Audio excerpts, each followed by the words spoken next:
that song either, which is probably good. That might be helpful. Right. So, I'm going to donate part of my liver on Tuesday. Wow. Ed, Yeah. for our viewers, Yeah. You've had a heavy heart for a while, and rightfully so. Your sister Colleen has a liver disorder, and you, as her brother, have decided to step up and donate a portion of your liver. This has been a long journey, and it's good to talk about it. It's just hard to. I hope it helps people because there's a lot of people who need organ donations. A lot of people probably going through exactly what you're going through right now, and you sharing this story is going to make a huge difference. And I give you huge kudos for this, Ed. Honestly, it's really hard to do. That was a few days ago, and I got to say, she was really happy there. And that's all I want to do is make her and give her a life. Your sister Colleen is 2 years younger than you. No, listen, She has two kids. Ed told us I want to say a couple of weeks ago we found out about this. And watching your heart in this process, the emotional connection you have to your sister. Listen, you're getting emotional now for all the right reasons. I mean, you're hopefully saving a life. Well, now that I've caught my breath, my parents have been great, my wife's been great, my kids are strong beyond their years. I can't forget to say that Suzanne Scott, our CEO, you know, it's funny, you feel a burden and then you feel like it's lifted when people around you help you. Jay Wallace, our president, Lauren Pedersen as well, one of our great executives. They were asking me to do all kinds of things, like go to the debates in Miami and do these things, and you want to do your job, but you're running out to the hospital to take another blood test.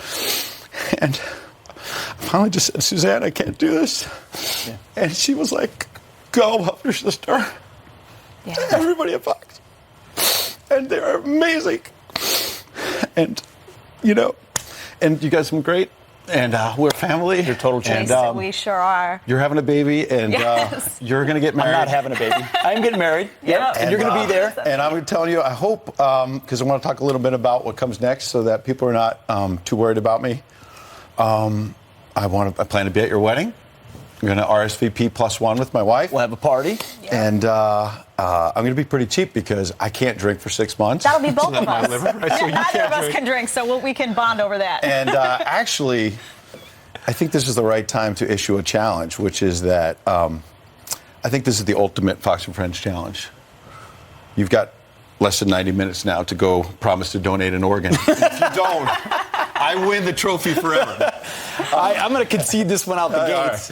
Right. But here's this the is deal. long. The process is going to be a bit long. We're going to miss you for a while on the couch. Yep. So we're going to do the surgery on Tuesday.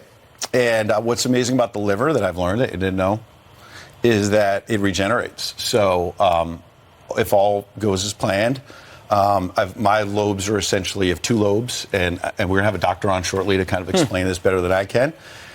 Is 70% and 30% of my lobes. It's, you know, everybody's got 2. It's not necessarily 50-50.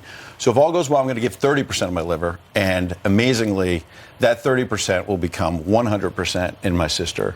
Wow. In a short time. I mean, obviously, miracle. she's in a different position than I am, so it might take longer. We'll talk to the doctor about that. For me, my 70% should become 100% in, I'm told, 4 to 6 weeks. Wow. It will regenerate. It's amazing, the liver. And so I got to thank Kettlebell Kitchen because they did a segment on here a few months ago when I was privately going through this, trying to figure out if I was a match and whether I could.